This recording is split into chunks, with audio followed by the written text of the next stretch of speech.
Hello, everyone. This is Mr. Branson's World, and today I am bringing you Wicket. Wicket, the movie review. But before I do that, I'm going to give you a brief history of Wicket. Now, in 1939, The Wizard of Oz came out, and that's when Wicket, Witch of the West, was introduced. Now, in 1939, that was a massive musical hit, and it should have won Best Picture. It did win some musical awards. I think it was Over the Rainbow or Fall to Yellow Brick Road. Those won the musical awards, but it did not win Best Picture. Still to this day, I always think it does. But Gone with the Wind won Best Picture that year, and a lot of people don't even think about that movie anymore, not like Wizard of Oz. Then they made some cartoons. They made a sequel that wasn't that good, and they made a few movies here, and I think, a few movies, and they weren't really the greatest. One was a little okay, but overall, they haven't really done a really good job with Wizard of Oz.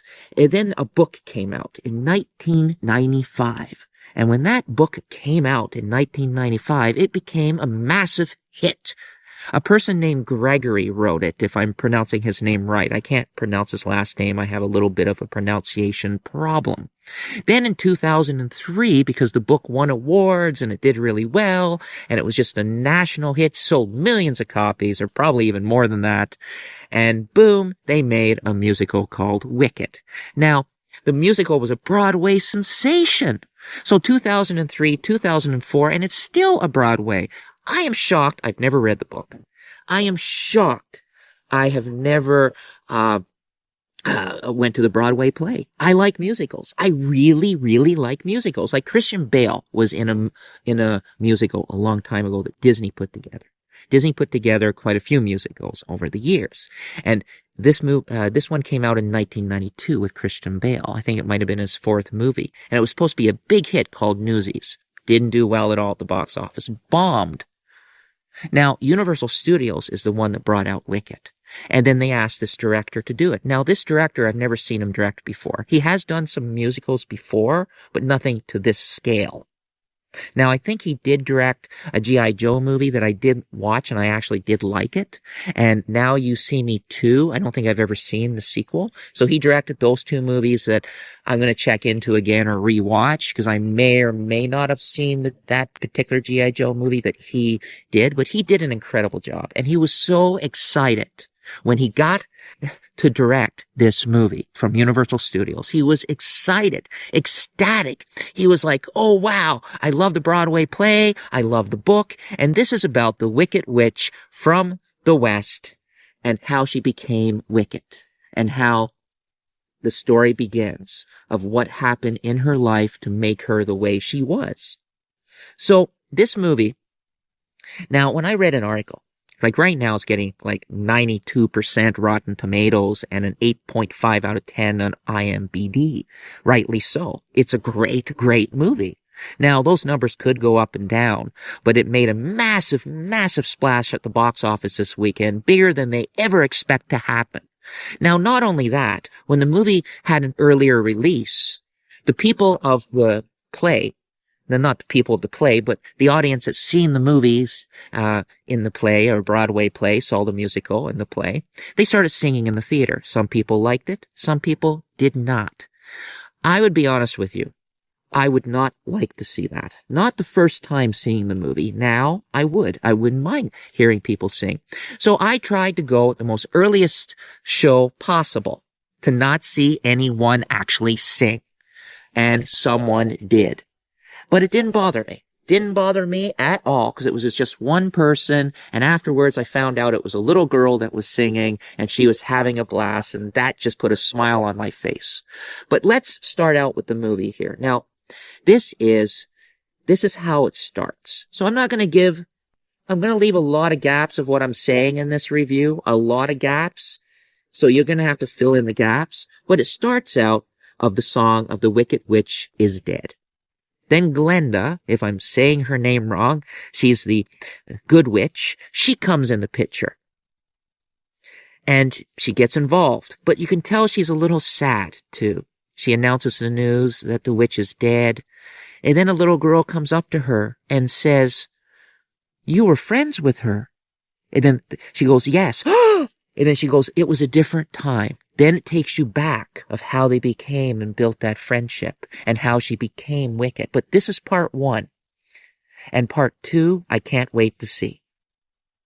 Now, I wasn't expecting too much from this movie, to be quite honest with you.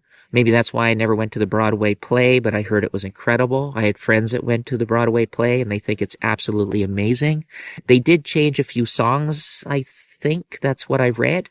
But this movie to me is now my favorite movie of all times. It actually made me cry. It made me emotional.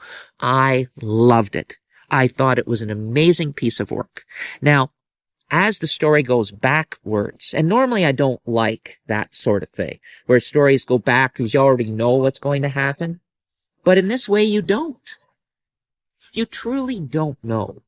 And that's what I liked about this. I didn't know the backstory of the Wicked Witch of the West at all. Nothing about her. Now, the two actresses that play the good witch and the bad witch in this movie, they're absolutely incredible. They're young actresses. I've never seen them act before. The woman who plays the Wicked Witch is just absolutely incredible. I can't wait to see what else they should actually win an Academy Award. They are young actors, but both of them should win Academy Awards for this movie. The dance numbers are incredible. The songs are amazing. And I hope in theaters what they do is they bring a sing-along one in the theaters where they have the writing at the bottom and join in the songs. I went to see it twice. First, I saw it in the big screen, and I also didn't want to hear anyone singing, so I actually sat the very front row. Back in the day, I used to sit in the front row all the time, and I felt that the screen was wrapping me around, and I didn't see, sitting everywhere else, I'm looking over heads, or I'm looking at a screen with little shadows of heads. When you sit in the front row, you don't see any of that.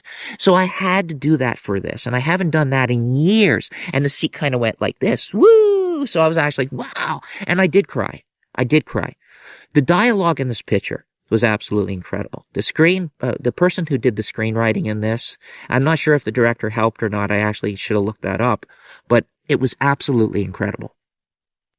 Now, there is one scene that kind of bothered me. And that one scene that kind of bothered me, and one day, I'm not sure why the director did it, is that there was a number in the library, a singing in the library. And the singing in the library kind of bothered me because it was just too white in the background. Too white.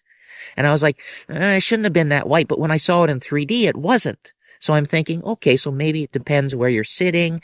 It's too light. But there was another scene in a hallway with this dress, and the whole hallway was that color too. And I was like, it worked. So I see what the director was doing. So I'm still giving this movie a 10 out of 10. Now I'm going to tell you why I'm giving it a 10 out of 10. Because it was really well put together. It filled in gaps from Wizard of Oz. That's kind of cool. I liked that. I also liked the connection between them becoming friends. Like she was born green. And when she was born green, her parents did not like that. So they got their servants to look after her. And people were teasing her. And then all of a sudden you could tell she had powers. And people were scared of her. And it was very interesting. And then when she went to the school, and I'm leaving out a lot of details here. When she went to the school, people were staring at her. And one girl turns around and goes, "You're green!" And that conversation alone just made me in tears. I was crying. I was emotional. The song numbers were amazing. And then there was also another backstory that was very fascinating, very well done. I can't wait for part 2. A 10 out of 10 for me. You gotta check out this movie in the theater. It is highly worth it. And even the cinematography is absolutely incredible. I haven't seen something like that in amazing. That's why I had to see it twice. And the second time I did go, I still sat in the front row and more people did sing. So if you do go, you might get the occasional person that sings, and I don't mind that now, but I did mind that the first time. I didn't even mind that the first time because it was a young little girl. And those two people that were with that young little girl was her brother, I believe, and he was only 16, and he had his girlfriend with him. I could be wrong. Maybe the girlfriend, that was her daughter. I'm not sure, but they all loved it. And a lot of people did stay. There is nothing at the ending of the film. It's 2 hours and 40 minutes long. It will go by extremely fast. You have to see it in the theater. Wicked is an amazing movie, and it took over my favorite movie of all times, too. All right, everyone. Bye for now. Have an incredible day. Thank you for watching, and check out my other movie reviews and much more. Bye for now.